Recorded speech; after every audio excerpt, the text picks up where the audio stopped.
Anti narcotics force Pakistan نے 22 مئی سے 28 مئی کے دوران 29 ملک گیر کارروائیوں میں 9410 کلو منشیات برآمد کر لی۔ کارروائیوں میں 2 خواتین سمیت 25 ملزمان کو گرفتار کیا جبکہ 7 گاڑیاں بھی قبضے میں لے لی۔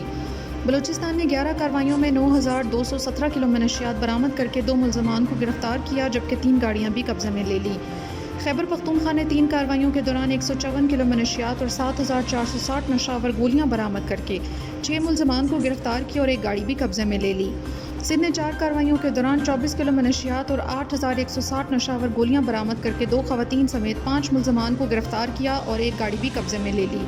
راولپنڈی نے 8 کارروائیوں کے دوران 12 کلو منشیات اور 170 نشاور گولیاں برآمد کر کے 9 ملزمان کو گرفتار کر کے 2 گاڑیاں بھی قبضے میں لے لی۔